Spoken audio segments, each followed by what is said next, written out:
The apprentice witch, Meg Raspberry, yawns, getting ready for the day, house running amok with animals. She casts her spell, brewing a proper tea to give to her master, Faust, then tends to the rest of the animals, providing food and playing with the carbuncle. On this day, the clouds drifted gently past the early autumn skies. She wasn't expecting on this day, her 17th birthday, for her master to nonchalantly tell her she was going to die in 1 year. She tried to wave it off as a joke, but Faust made it clear this was indeed no joke. Meg was cursed with a death sentence that gave her only 1 year left, and now, at 17, the curse had activated. It was an old curse, unknown to modern witches. Faust came up to Meg, casting a spell that gave her visions of the future. The curse was like a congenital disease. At 18, her biological clock will go haywire, aging her at 1,000 times the normal rate. She'd age 10 years in 3 days, and 100 years in a month, and live for at most a month before the curse killed her. Shocked, seeing the future to come, Meg asked for a solution. There was none, at least for the moment. And since it was a family disease, there was no point in trying to find the casters, since they had likely died out long ago. While Meg freaked out, all her master replied with is that she'd look after her right up until her final moments. Meg wondered how Faust could be so cold, given they've lived together for over a decade. She was hoping for at least a little sympathy. But now, Faust put her joking aside, and explained the solution would be difficult, both in terms of how long it would take and what is required. The master presented a bottle and casted a spell on it. Starting today, Meg needed to gather fragments of emotion in the bottle. As the name suggests, the fragments were powerful emotions experienced by people. This was something called a seed of life. Of all the human emotions, it was made from joy. Faust imbued the bottle with time magic, so that it would crystallize and store fragments of emotion. Meg needed to use it to gather joy from all kinds of people. The tears people cry when they're happy, those were tears of joy. These tears were the material required to create a seed of life that would protect Meg from death. As long as she didn't dispel the effect, Meg could become immortal. Meg nudged at her master, giving her the, "Oh, come on, you really do care about me, don't you?" But was quickly flabbergasted, hearing Faust say she needed to gather 1,000 teardrops. In 12 months, she needed to gather 1,000 teardrops from people experiencing true joy. Meg spazzed out and put on her robe quickly. Going out into town, she lied on some grass, taking in the fact she was going to die in a year. She questioned what she'd been doing all this time, studying magic like crazy every day, working hard every day. She's done everything she could, but was that all for nothing? What was even the point in her being alive? It was her birthday, and she couldn't feel worse. She then started playing with the carbuncle to cheer her up, and that's when Anna spotted her. Anna had come to ask Faust for flowers, so that her mother could rest peacefully. Her mother had finally been let out of the hospital after such a long time, but now, she's sleeping and won't wake up. Her father told her she was resting because she's gone through so much. So, Anna wanted to give her some nice-smelling flowers for a peaceful rest. Looking at Anna, Meg thought about how she apparently lost both of her parents when she was little. Apparently, because she had no memories of them. The person who pitied her and took her in when she was orphaned was Faust. Meg decided to grant Anna's wish, and learned her mother loved pink flowers. Making their way, Meg was quite popular with the townsfolk, often referred to as Miss Faust's student. While getting food, she was greeted by the beautiful fiend Cavendish. Meg called it fate that they were meeting here today, and suggested they get married. However, she was turned down quickly. Anna commented on Meg's fame, and Meg was proud being a student of Faust, one of the 7 sages. They were the 7 smartest mages in the world. Then, with Anna saying Meg was going to be just like Faust someday, it reminded Meg of her impending death situation. So, she wanted to get back to the subject of helping Anna's mom. At Anna's place, Meg was surprised to find her father was Hendy, one of their regulars. Taking a closer look, she realized she's been here a few times before.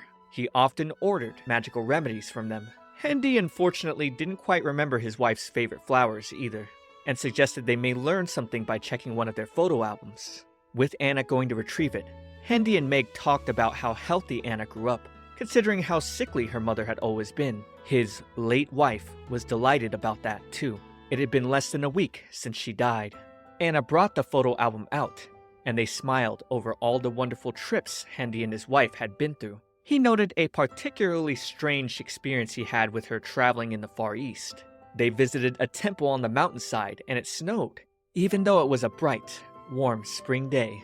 Not only that, the skies were clear. It shouldn't have been possible, but pink snow fell from the sky. He felt bad, thinking he didn't do much for his wife. After Anna was born, he left most of the housework to her.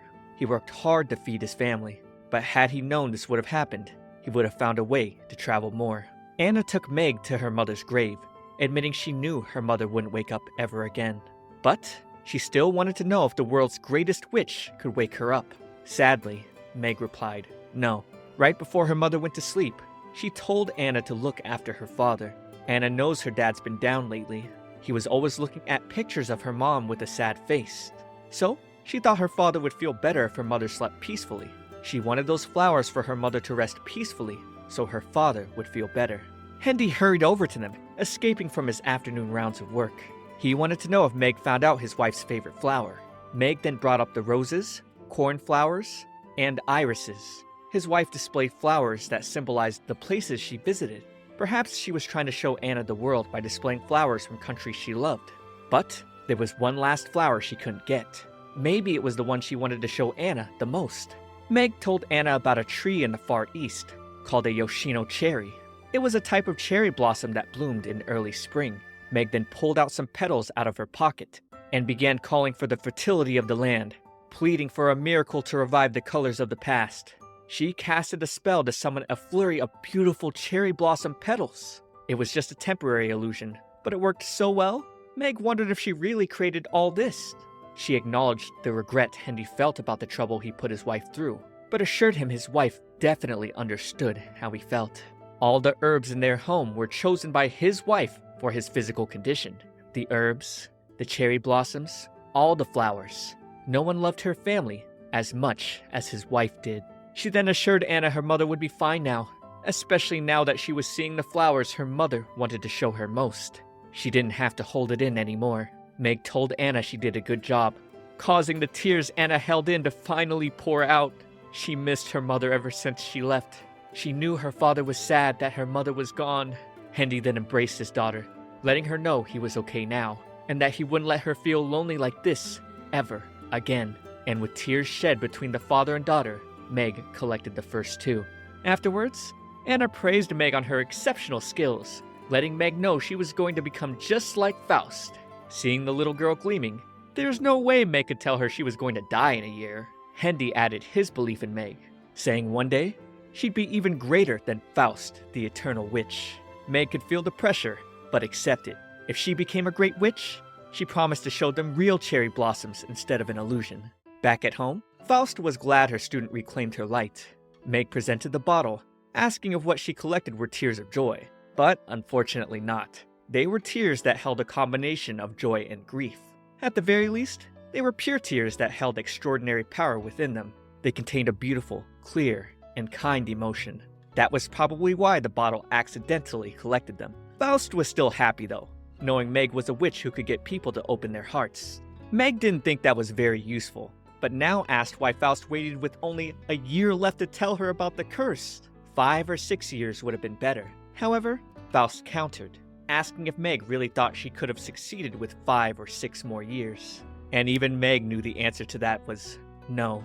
If she had been told back then, she would have taken the time for granted and done nothing all the way up to her final days. Faust knew that Meg right now had the right to hear the truth and the strength to fight her fate. Meg sighed. This was the worst birthday present ever, but either way, she was going to collect the 1,000 teardrops of joy. She wasn't going to let the curse stop you from liking this video and subscribing to my channel, because here at my Shoujo Weekly, I've got the best stories to stop you from life-ending gloom. I think. Stories of romance, stories with action, stories with heartfelt moments. So come on, watch my videos and vibe.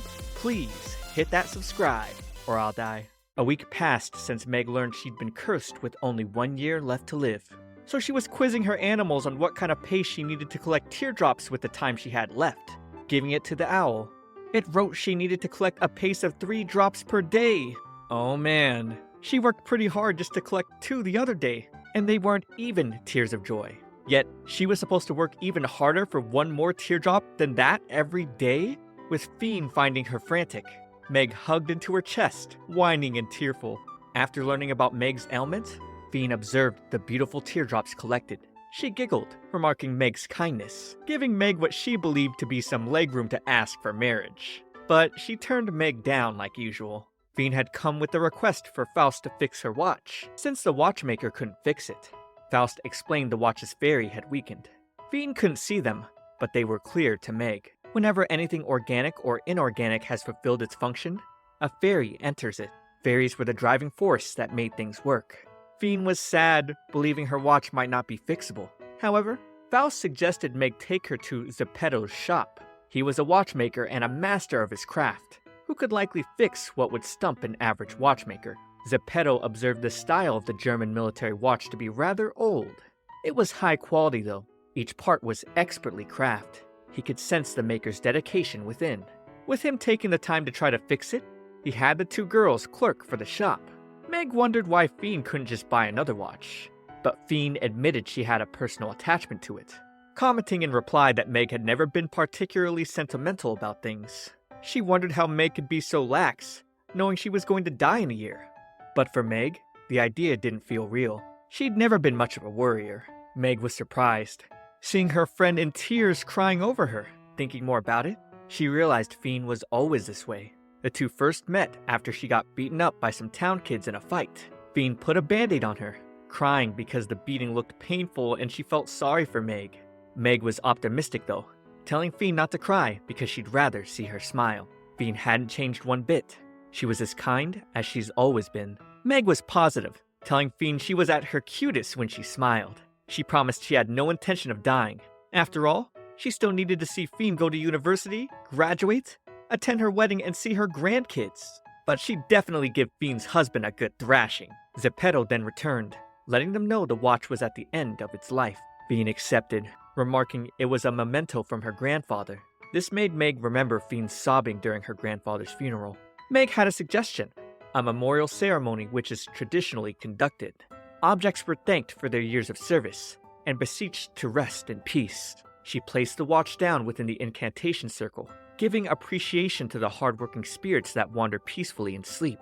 She released the spirit of the watch back into the cosmos. Spirits returned that way were reborn as new spirits, and returned to reside in new objects. It might look different, but now Fiend could be with her dear grandpa again. Fiend was surprised at how natural the tears flowed. All kinds of memories of her grandfather came flooding back when she saw the light. Memories of him playing with her, eating with her, and patting her on the head when she got hurt. The light that emerged from the watch was quite gentle. The spirit was probably carrying the lives of both her and her grandfather. Walking while observing the third tier, Meg spotted Granny Flair. She helped the granny carry her groceries all the way home, but seeing her off, she noticed an ominous darkness emanating around the elderly woman. Meg first observed shadowy people when she was younger. Faust explained black mist appeared around those who are going to die within a month. The black mist was the effect of the Reaper. So lost in thought, Faust had to snap Meg out of it because they were having dinner. Meg wanted to know if there was a way to save someone enshrouded by the Reaper, but unfortunately, everyone was subject to something called fate. When a person's time comes, the Reaper enshrouded them. Meg suggested using a seed of life, but Faust was stern about not messing with the fates of others. Meg was furious, questioning her own fate, since she was trying to defy it. Who got to decide who lived and died? She couldn't forsake someone who might be savable, nor would she want to. She stormed off to Flair's house, with the owl and carbuncle. At this late hour, she made the excuse she got into an argument with her mistress and ran away from home. Treating Meg to a beef stew dinner, Granny Flair smiled, remarking Meg's argument with Faust to be much like hers with her husband. She believed that's how people learned more about each other. Resting in bed, Meg smelled flowers. Flair had been tending to flowers all day, and perhaps that smell went with her everywhere. Her son moved out long ago, and he's been so busy, the two hadn't seen each other in a while. She could tell Meg seemed worried and wanted to lend an ear. She thought Meg looked her best when she was smiling. Meg wondered what she could do for Granny Flair, and how much time she had left. 3 days passed since staying at her home, and Meg had been researching grimoires in the library at every opportunity, but she still hadn't found a way to save Flair from the Reaper. As if it was mocking her, the Reaper's mist surrounding Flair grew stronger and stronger. Granny brought Meg to her special place, a tree that had been part of her life since she was little. Whenever she played with friends or spent time with family, even spending time with Meg right now, the tree had always watched over her. Touching it, Meg's smile turned distraught. There was a disturbance in the tree's magical power. It was beyond saving. Meg was now willing to accept some fates just couldn't be changed. She asked Flair hypothetically, if the world was ending tomorrow, what would she do? And in response, Flair said she'd want to spend time with her family. That evening, Meg called for the power to travel distant lands and return with Granny Flair's family on her enlarged owl. Flair's son had been in shock since Meg showed up. She made it sound like Flair was in critical condition, but Meg's response was simply that she gave an undutiful son the opportunity to visit home. This was a trip for him down memory lane. He used to come and play here often with his late grandfather. They'd play well into the afternoon, and his mother would bring them homemade cookies. Flair thanked Meg for bringing her son Ed home. In her long life, she's met more than a few witches, but for her, Meg was the only one who's given her so much. Spending this warm, quiet day with her precious family, she believed she'd surely be punished if she wished for more. As the Reaper's shroud grew intensely, Meg promised she'd become an even more incredible witch to show Flair more delightful sights. Flair's hand began to fall, and the shroud vanished. Faust appeared, assuring Meg that Flair was resting peacefully. She praised Meg for doing her best, despite living through a burdened future many could never see. She told Meg this was why she needed to survive. Today, Meg would later make beef stew. Tomorrow, she'd bake rosemary cookies. That way, Granny Flair would live on through her. As long as she lived, Flair would always be with her. A week ago, Faust took off for North America, where the International Magic Conference of the Seven Sages was being held to discuss recent changes in the ecosystem and magical disasters. Meg sighed, knowing her brief respite home alone was over. The news then reported one of the sages, Sophie Hayter, putting on an impressive parade in South America. Meg turned off the TV in frustration. She was jealous that the two of them were the same age and witches. Yet, the whole world referred to Sophie as a princess, and she was all anyone talked about online. She asked her pets to answer why she wasn't a seventh sage, but they didn't want to. She was seething and decided to go to bed and sulk for a while. In the morning, she heard the voice of a woman telling her, "Wake up, that's an order." Finding the woman's foot on her mouth, she opened the window quickly because it stank and began to gag. Inori called her rude, believing her feet didn't stink that much. Inori was one of the seven sages, the witch of wisdom. Meg pondered this, having heard Inori was easily over 100 years old, yet she looked like a young woman. Meg asked why Inori was here, and Inori explained that Faust was out investigating changes to the ecosystem, and had asked her to check on Meg. Meg felt a little disrespected. Being 17 now, she felt she could handle things at home just fine. However, it wasn't Meg, but the house Faust was concerned about. So, Inori would be staying a few days. There was one thing Meg required for Inori to do though. She wanted the sage to wash her stinky feet.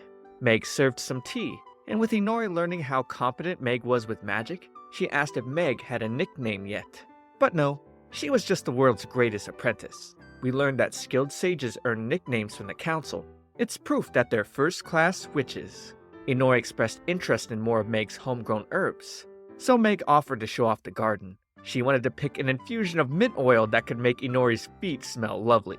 Because yes, they smelled that badly. As a child, Faust had given Meg the duty to take care of the house woods, despite the young Meg vehemently trying to refuse because she was busy playing. Over the next 10 years, she tended to it, and it became her herb garden. Inori observed how well Meg treated the land. The people on the planet, in contrast, had polluted the air and cut down the forests. A lot of the land was no longer how it should be, but the people in charge think they could fix what they've done with magic. As Meg picked the mints, she remembered crying over the fact they'd overwhelmed the patch as a young child. She thought the witch's woods were done for and wanted to set fire to it, burning everything down to the roots. In response, Faust told her not to because everything had life, unique features, and a way of living. She needed Meg to understand what she was dealing with and adapt. Witches needed to understand the laws of nature and exist alongside them without brute forcing everything. Clearing plants away or reducing their numbers left magic in the land with nowhere to go. As a result, that magic flowed towards large objects, and if the power became too great, it could go out of control. Maintaining the world's equilibrium was an ironclad rule for mages. Inori wanted to know what Meg would do with that power, and Meg replied she'd acquire wealth, fame, and build a harem made up of only handsome men. All jokes. Discussing heavy subjects just wasn't her thing. People could die at any time. Meg knew their lives were short, so she believed it should be filled with as much fun as possible. Inori asked what Meg thought of his fun, and Meg smirked, answering, alcohol, tobacco, delicious food, and women. She eventually washed Inori's legs. Inori had been so busy, she hadn't even bathed for the last few days. Ew. Inori then told Meg once she was done with her apprenticeship, she should come join her as her assistant. They could develop medicines together as partners, work with pharmaceutical companies to search for medicinal ingredients, and research their effects. She'd like an assistant with good plant knowledge. Meg was concerned with what her mistress would say, and secretly, her impending death, which is why Inori said after her apprenticeship was finished. Inori felt youth was for traveling. She had traveled all around the world at the age of 10. That night, Meg meditated over this, something Inori never did, being the Witch of Wisdom and all. She was a genius who developed her magic using only knowledge and inspiration. She could even tell Meg was going to die soon.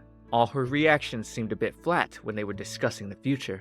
After explaining her situation, Meg was shocked to learn Inori didn't know much about fragments of emotion, because emotions weren't really used in modern magic. But since the olden days, tears have been said to possess a mysterious power.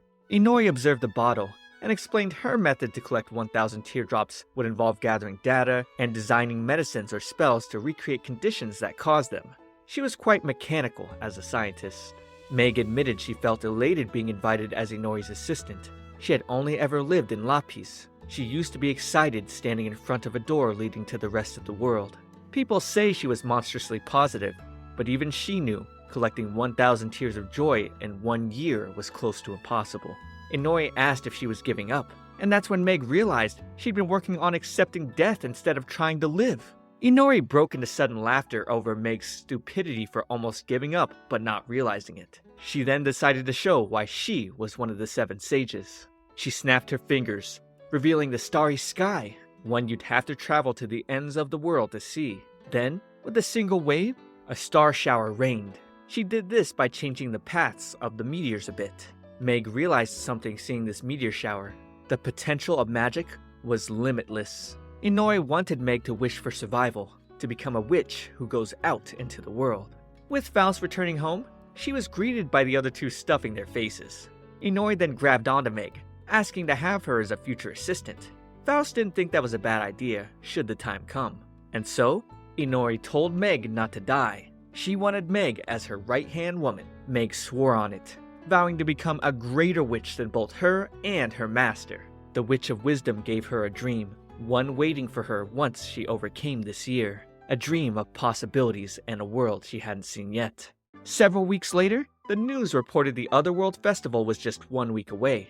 Lots of tourists have descended on Lapis to interact with the inhabitants of the Otherworld this year. The Eternal Witch, Miss Faust, who would begin the festival by opening the gate to the Otherworld, sat down with Mayor Carter. But what they didn't know was that her back was hurting so bad, she didn't know how she was going to open the gate a week from now. This was Lapis's biggest annual festival. They couldn't cancel it either, because they needed to release magic power. Magic tended to gather in Lapis. The excess needed to be consumed. Opening the other gate to the other world was an important ritual for doing that. Faust considered calling in a substitute for this. Meg felt a little chilly in the morning, and lighting a warm fire, she was shocked to see Sophie Hayter right behind her. Faust would likely be fully recovered after the festival. For the time being, she needed Meg to accompany Sophie, since she knew more about the town and the Otherworld gate. The Witch of Blessings, Sophie Hayter, the newest and youngest of the 7 sages, who earned the title of genius at just 17, suddenly asked Meg to take her to the gate. Meg then became frantic, then a little annoyed with Sophie calling her by the nickname Sperry. Walking together, Meg tried her best to make small talk, talking about the cold day and her antics as a child. Sophie was completely unresponsive. Meg felt it was unreal to be walking beside her in this backwater town. Sophie asked why she was staring, and Meg gave the excuse that she was stuck on Sophie's blue hair and red eyes. Together, beautiful and mystical. But again, Sophie's response was minimal. Sophie then suddenly stopped and turned towards Meg, asking if she had a nickname, given she was Faust's apprentice. Meg downplayed herself, saying that just wasn't for her and that she was a nobody. And upon hearing she didn't have one, Sophie called Meg Saberi, the nobody witch. In the blink of an eye, Sophie changed her hair color. She needed to disguise herself, or else she might stir up the town. Meg marveled over the quick transformation, but felt it was a shame Sophie couldn't show off her looks, given how famous she was. Sophie felt it wouldn't last long though, uttering she couldn't escape the color of her hair or eyes. While making their rounds around town, Sophie witnessed how much the townsfolk loved Meg, until they reached some kids who referred to her as the eternal bench warmer and flat as a board. Meg threatened to stuff their mouths with cow dung mixed with pig droppings. Throughout all this, Sophie pointed out that no one actually called Meg by her name. Meg now realized this too. After all, her mistress was the Eternal Witch, and most people just knew her as the Eternal Witch's apprentice. Sophie understood now why Meg didn't have a nickname, claiming Meg hadn't earned recognition herself yet. At the gate, Sophie quickly made a virtual gate. She used the same magic she had used at the parade she made. It was an application of illusion magic. Meg was surprised, considering she hadn't told Sophie about the properties of the land, nor how the gate should be constructed. Sophie's abilities could only be described as brilliant. No wonder all the people at the parade were so impressed. Given they were the same age, the gap between the two made Meg somewhat depressed. But this was her chance to poke at Sophie's brain. She asked how Sophie learned to do this, and Sophie explained first one needed to understand the mechanisms of science and physics, then recreate them with magic. However, Meg was too much of a simpleton to understand. Sophie's stomach started to growl, so they had food at the best bakery in town. Looking around, Sophie commented on the niceness of the town. It was quiet, and everyone was friendly. She then asked Meg why she studied magic. Meg's response? It kind of just happened. She was an orphan. Her mistress took her in. For as long as she could remember, magic has been a normal part of her life. Sophie then asked what Meg wanted to do with magic. Meg's response? Make money. Jokingly, of course. She wanted to live a long life first and foremost, because there were a lot of people she didn't want to forget. Sophie then responded, "How modest of you, Raspberry." And Meg answered, "It's Subberry." She got totally thrown off. Sophie was cold, telling Meg there are far more effective ways to make money and live a long life than using magic. She hit Meg with the facts that she had no real purpose for studying it, and that was why she had no nickname, despite studying under Faust. Meg whipped back, asking, "So what's your goal then?" And Sophie answered, "To eliminate magic from this world." Meg was shocked, hearing Sophie say she wanted to eliminate magic for taking everything from her, which is why she studied. She told Meg she possessed too many things, and one couldn't learn magic without casting everything aside. Family, hometown, friends, dreams. Abandoning all of them to push towards your goal was the optimal way of learning magic quickly. Meg was a little taken aback. The Witch of Blessings who moved people with her beautiful magic wanted to get rid of magic entirely?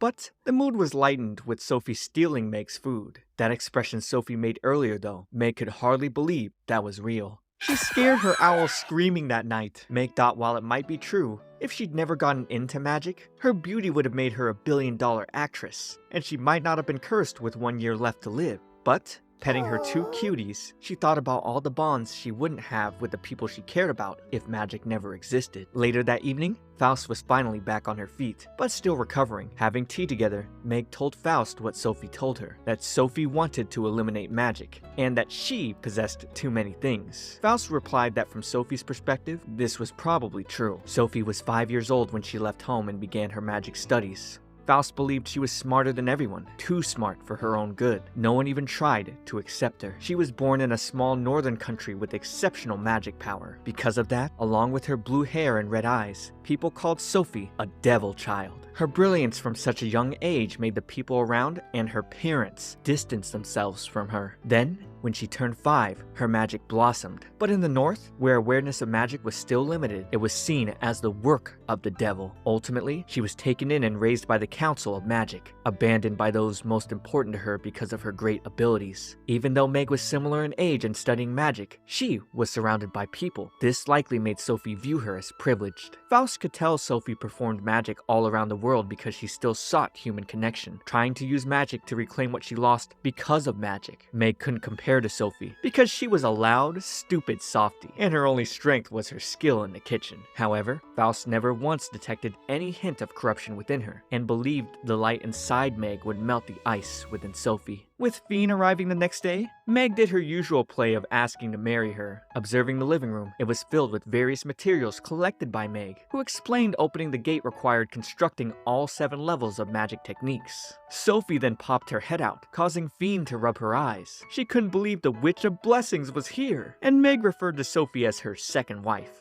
Fiend fell over, being starstruck and all. The days went on, with Sophie preparing for the gate construction, and Meg playing around and practicing, but not making much progress. Meg noticed one of the magic circles seemed a bit different than how Faust did hers. So Sophie explained she made the gate larger than in previous years, adding the gate until now has been stable, but too small to be an entrance and exit. Meg assumed Sophie's intent was to get way more residents from the other world to come here, but she couldn't see Sophie's disheartened look. Meg was concerned something could happen if the gate was unstable and wanted to consult her mistress. However, Sophie was insistent they don't rely on Faust. They then got some snacks, wandering around the pre-festival. By nighttime, Meg remarked Sophie liked people after all. Meg then told Sophie where she was born wasn't the only place she belonged, and if she ever felt lonely, they could hang out anytime. They could draw tons of spectators and make a lot of money. Meg would only take a 50% cut. We moved to the day of the festival where people crowded around. Sophie began her gate opening spell with the help of Meg,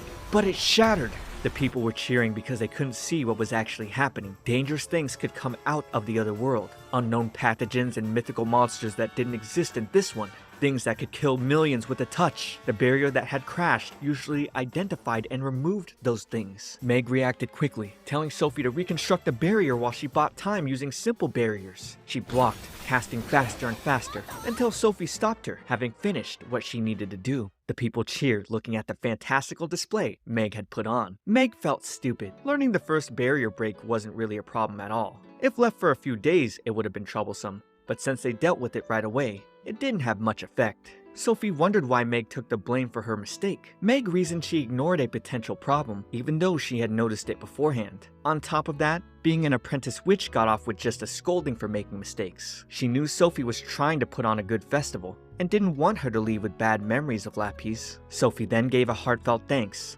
throwing Meg completely off. Meg then grabbed Sophie's hand, taking her off to enjoy the festival. Back at home, both Sophie and Meg were being dramatic about the mistakes they made during the festival gate opening. However, Faust had no intention of blaming them. Instead, she would give Meg the chance to redeem herself. On the final day of the festival, she was to assist Sophie with the magic parade. The crowd of people was much bigger than Meg expected, but it made a lot of sense given Sophie was involved with this festival. She wondered if this was her chance to collect tons of tears of joy, because surely this impressive parade would stimulate everyone's tear ducts. Sophie couldn't help but comment on the hideous look on Meg's face right now. With Sophie asking why she was collecting tears of joy, Meg realized she hadn't mentioned the curse yet. But since Sophie was getting distracted by food, she could put it off. They ate and walked around, eventually finding a spot that was nice and quiet. Sophie continued to eat voraciously, getting food all over her mouth, and with Meg wiping the food off, a woman named Marie next to them commented on their closeness. Marie was waiting here for someone she met exactly 1 year ago. Back then, she was overwhelmed by the size of the crowd and felt unwell, but he saved her.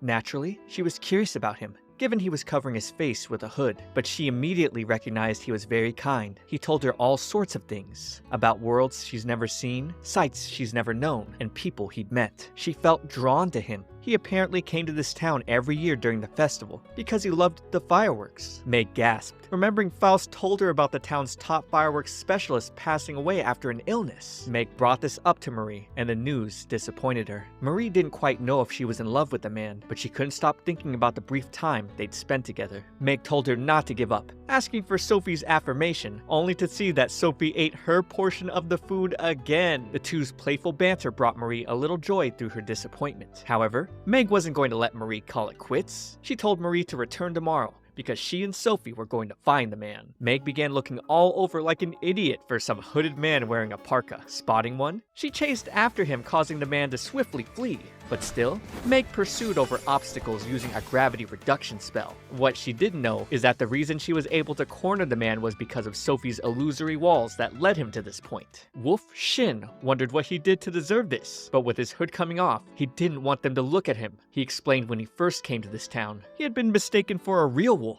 Meg wondered why he ran away from her, but that was of course because of the crazy look on her face when she began chasing. She then brought up the woman he helped from last year's Otherworld festival, and lucky them, he was their guy. Now knowing Marie wanted to see him again, he didn't believe they should meet. He didn't want to disappoint Marie with the fact that he was a hideous wolf man, despite the fact that he wanted to talk to her again. Meg began to scold him. He came back to this town even knowing the fireworks specialist had died. He had only come here in hopes to see Marie again. She gave him encouraging words, telling him not to give up. Before Meg could begin her mission, she left Sophie in Fiend's care. Fiend was in a bit of a panic, having to show the Witch of Blessings around town. But still, Meg needed to handle this next part on her own. Hearing the truth, Marie didn't mind that Wolf was a wolf man at all. She thought he looked a bit hairy. Turns out, just hiding his face didn't do him much good. Marie then brought up her disappointment again that there'd be no fireworks this year. But lucky for her, Meg was willing to take on the task. That night, Meg broke a sweat, trying to perfect her spells. Sophie's preparation for the final day parade was complete, and she had a fun time with Fiend,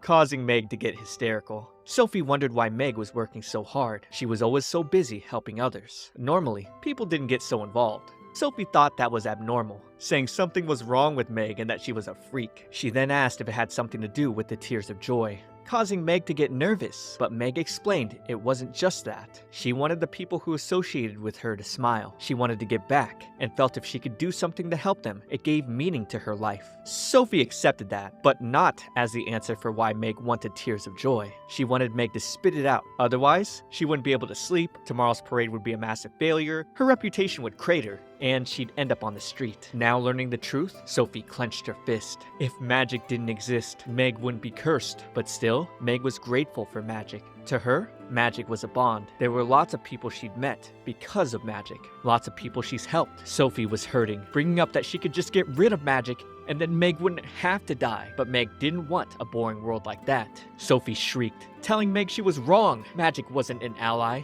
It took her family and the place where she belonged. And now, it was taking her friend. In response, Meg held her close. She promised to survive, and that she wouldn't let Sophie lose anything because of magic ever again. This night held a promise, one that gave Meg another reason to live. The following night, the Otherworld Festival finale arrived. Sophie put on an impressive display, making the spirits visible and reshaping them into butterflies. However, Meg didn't have time to gawk. She released the power within her animals, and with them now giant, she rode her carbuncle, jumping aside to tell Wolf where to meet Marie. She met back up with Sophie on her owl, and Sophie commented on the people's smiles. Everyone looked so happy when she put on parades. Seeing them like this made her feel oddly elated. She thought she hated magic, but this made her glad.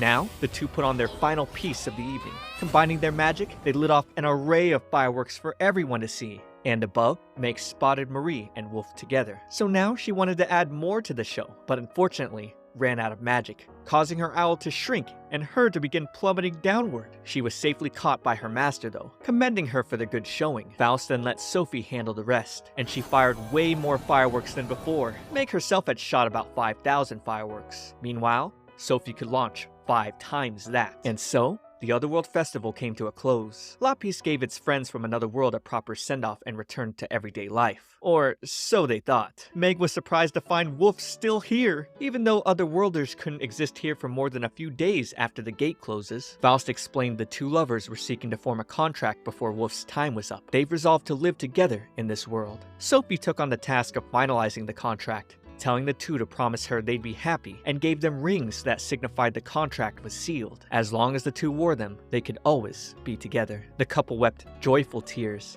adding to Meg's collection. By the end of things, Sophie decided she didn't want to get rid of magic anymore, and told Meg she couldn't die until she said she could. Meg vowed on it, making Sophie smile.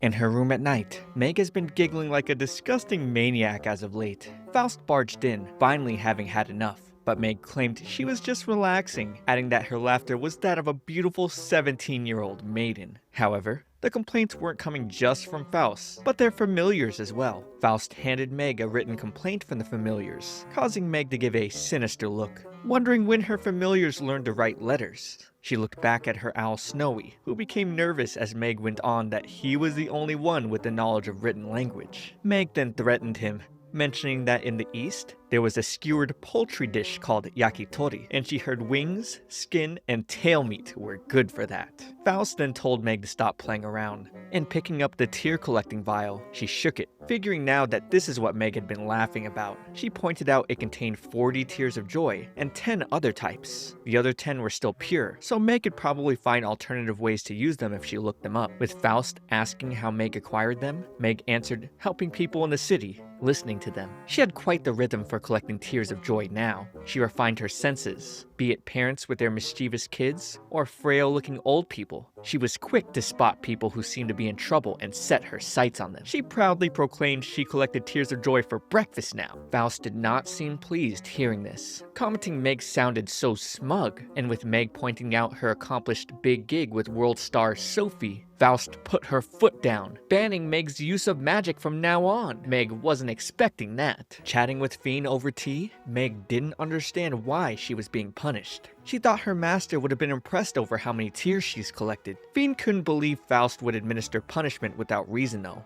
She asked if Meg had misused magic lately, or if she'd received a complaint from people, but Meg denied doing anything like that. Fiend then asked about the difficulties of collecting joyful tears, and Meg answered that while it was difficult at first, she's gotten the hang of it, and it's become easy. Easy to get from women and their children, and tired office workers. To this, Fiend thought Meg sounded like a con artist. Getting the hang of it? Getting used to it? She didn't want to hear that from Meg, because tears of joy were supposed to be how people expressed their utmost joy. She preferred how Meg took care of each drop before. Meg reasoned it's not like she was misusing them. She had to collect 1,000 in a year, which was already difficult in itself. And even though every tear had emotional weight, it's not like she could fully cherish every single one of them. The thing is, I really agree with Meg here. She's going to die unless she collects 1,000 tears within a year. Is this really the time to gripe on how she collects them? Saying goodbye to Fiend for the day, the carbuncle gave his squeaks in an attempt to comfort Meg. Walking to town, she spotted the bench where she collected a tear of joy from the man who was working in a company after graduating college. He had been working late every day, and the business deal he'd been working on finally fell through. She approached him, and since it was a bit cold, she gave him some coffee and listened to his story. She remembered saying something to him, but not exactly what she had said. She figured it must have been something very good, since he was moved to tears. Fiend's words telling her to cherish the weight inside every teardrop rang in her mind, causing Meg to question if it was better to have a hard time collecting tears, even though it didn't bear results as quickly. She was then suddenly approached by an old man who knew her, but she couldn't remember him, so she made friendly pleasantries while backing away. A similar event happened with an old woman, who thanked her for her help, some kids, and so many other people. She couldn't believe this was happening today. She'd been approached by people she couldn't even remember if she'd seen before. She then got approached by the woman with her baby, and Meg tried to remember her, but no dice. After several minutes of Meg trying to extract information from the woman brought out a watch. The woman's baby had broken the precious watch she inherited from her husband's mother, and Meg used her powers to fix it. The clock wasn't broken, but the spirit inside just jumped out in surprise. So she called the spirit back to it. That's when the woman smiled and shed tears as if she was truly relieved. When solving the woman's issue, Meg recalled the time she helped Fiend with her watch and thought she could get the same thing to happen. It was a cheap idea that came to her. Now she felt like such a snob. At first, she was simply happy to receive someone's genuine emotions. That's how much she felt she was helping someone. And yet, before she knew it, she'd now neglected looking at people in the face and forgotten to actually face them. The woman tried to comfort Meg, noticing she'd become a little pale. The two exchanged names for the first time, and Rachel laughed. She could hardly believe it. Hearing Meg's troubles, the woman suggested Meg just needed to be honest and start over again. Everyone made mistakes. Meg finally understood what Faust tried to tell her that night, telling Meg if she kept using magic, it had become useless to her. She passed an older woman, and noticing her issue was probably ascending the stairs, she thought about how this woman probably wouldn't shed any tears from her help. Rachel's words telling her she could change flashed in her mind. She offered her help and carried the old woman up, using all she had. Despite the woman being a bit heavy for her, she didn't give in or give up, and made it to the top. Laying out from exhaustion, she got up to chat, and the elderly woman commented on how she knew Meg as Faust's apprentice, and that she'd been helping tons of people around town lately. Meg felt cheerful. Thinking of her title as the Witch of La Pease, the woman mentioned, Heading back, the salaryman from the other day ran to give her a gift as a token of his gratitude. It was a warm, baked good. He really wanted to thank her for talking to him the other day. He felt like she saved him. What she said really hit him hard. Back then, she told him to be proud of himself and that he should keep believing in himself even when the rest of the world betrayed him, and that would one day become his support. He thanked her as the Witch of La Pease before taking off. Faust had overheard the whole thing, remarking the new title as a nice moniker for Meg to have. She's, of course, come looking for her stupid disciple who skipped cleaning and cooking just to wander about. Meg was captivated hearing her title, knowing its essence always lied in recognition from the people. When people recognized a mage, they gave them a special name out of gratitude and trust. So now, she was Meg Raspberry, the Witch of La Pease. The two headed back home, looking to prepare a stew to celebrate her title earning. But not all could be at peace, with the woman viewing Meg from the eye of a crow. On another day, Meg was touting to the local kids to call her by her nickname, the Witch of La Pease. She proudly sold them her skill in magic, her good looks, and her character. The kids kind of looked nervous calling her by title, causing her to screech at them while bent over backwards. Chasing them, she bumped into Sophie, who quickly began walking away from Meg's ridiculous antics. Back at Meg's home, Sophie brought up the magic ceremony. Every 20 years, mages and magic-related corporations presented new technologies at a grand festival, and the next one was on New Year's Eve this year. Meg had no idea about this, despite it having been all over the news. Top-class mages and industry folk invited by the Council of Magic, plus members of major media outlets, would take part. The 7 sages were naturally included as well. While Faust was invited, she wasn't sure if she wanted to take Meg since she'd be so busy. But luckily, Sophie thought to invite her as her guest, since Meg was both the Eternal Witch's apprentice and now the Witch of La Pease. Meg got a little flustered with the compliments and decided to turn on the news, which presented this year's crowned World Beauty Witch, one of the 7 sages, Chloe, the Witch of Words, as the unanimous winner. Being her 3rd win in a row, she was inducted into the Hall of Fame, and Meg commented she wanted to cop a feel. Why is she like this? New Year's Eve came, and Meg asked Sophie why they were holding a major event during such a busy time of year. Turns out that magic ceremonies could only be held at certain times. This month happened to be one of them. Knowing they'd be coming back by the end of the night, Sophie dressed lightly, not worried whether or not it was hot or cold there. She used a spell formula Meg had never seen before. It was a teleportation spell that would take them to the teleportation circle at the event space. And getting teleported, Meg was astonished by both the speed at which they traveled and the space-like view. She couldn't believe they were still on Earth. Sophie explained this place as the Holy Land in North America, under the jurisdiction of the Magic Council, which sat on the border of their world and another. Normally, this place was closed. It only opened once every 20 years. It was also Sophie's first time coming here. With Meg observing the ground, she was stampeded aside as the paparazzi came to interview Sophie. They wanted to know what kind of performance she was going to do, etc., etc. Meg was irritated. However, Sophie told her to go off on her own for a bit while she handled the press herself. Meg didn't know what she was supposed to do by herself, but either way, those media vultures really pissed her off. She considered cursing them. However, a girl approached her, warning Meg not to, because the Council of Magic would permanently strip her of the right to use magic at all. Meg didn't like this scolding, but noticed this small girl had tons of spirits floating around her. The small girl continued to scold Meg, believing Meg was one of the event staffers, commenting on her sorry appearance and poverty-etched face. Meg then pinched the girl's cheeks, telling the brat she needed to be punished. But now seeing they were making a scene, Meg ran off with the girl. Meg consoled the girl she made cry, and Meg's carbuncle was so cute it cheered the girl right up. She hugged and squeezed it, getting her crying snot all over it even. Hearing the girl had come here with her servant who wandered off when she wasn't looking, Meg saw dollar signs, believing if she returned the girl safely, the girl's parents would reward her handsomely. Deciding to help look for the girl's servant, Meg pointed out how this girl was from North America, since spirits were prominent here. The girl was surprised Meg could tell and see her spirits, but she couldn't reveal her name for personal reasons. The two wandered to a pharmaceutical company booth,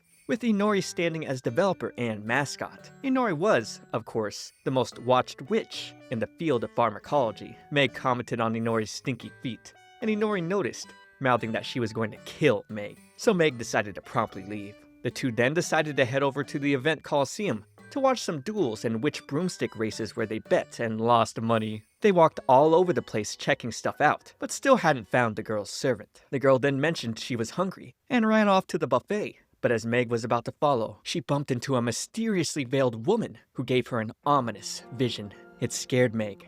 But she didn't dislike this woman. She seemed sad for some reason.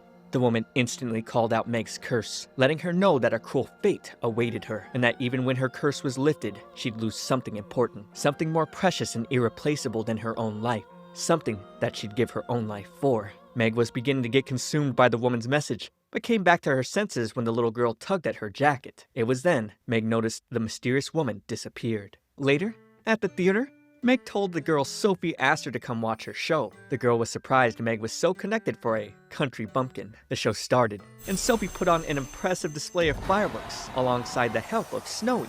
Meg couldn't believe her owl was acting like Sophie's familiar. And seeing Meg's threatening face, the little owl nervously looked away. Sophie then revealed the next set of speakers, and the mysterious woman was one of them. The little girl explained that she was one of the 7 sages, the Witch of Disaster, Eldora. Meg had heard of her. Eldora had an impressive track record, intervening in and ending a large-scale war. The Council of Magic supposedly made her into a 7th sage in order to control her overwhelming power. The Council's chairman was likely behind her showing right now, by parading Faust and Eldora, who are both comparable to Bennett, the Sage of Beginnings. He was likely trying to demonstrate the Council's power. He thanked everyone for joining in on this special occasion, but as the people cheered, a bell rang, and the cameras stopped working because of Eldora's powers. They didn't want a recording of the Planet Core project to lead the show. Environmental destruction had disrupted the balance of magic in the natural world, leading to frequent disasters. In response, the Council of Magic has decided to create a source for all magic power on Earth, making the planet's core resonate with an artificial core made from magic ore, and controlling the flow of magic by human hand. The little girl contemplated this, not liking the fact that Eldora was involved. Meg then pointed out the crowd's weird mood in her presence. So, Sophie came by and explained it was a curse. Eldora's curse obstructs perception of her. It prevents her image and voice from being recorded. Learning this, Meg wondered if Eldora could tell her something more about her curse. The little girl tried hiding from Sophie, but Sophie told Meg she definitely wasn't a little girl. The girl then suddenly got tackled by Chloe, who was worried someone lured her away with candy and kidnapped her. But much to Meg's surprise, this voluptuous woman was not Chloe, but instead a woman named Wendy, the #1 apprentice to Chloe, the Witch of Words. The little girl proudly told Meg she was the real Chloe, and that was one of the Council's greatest secrets. They gave Chloe a double because she was the only witch in the world who couldn't use magic. Her body was half human, half spirit. She acted as an intermediary between both,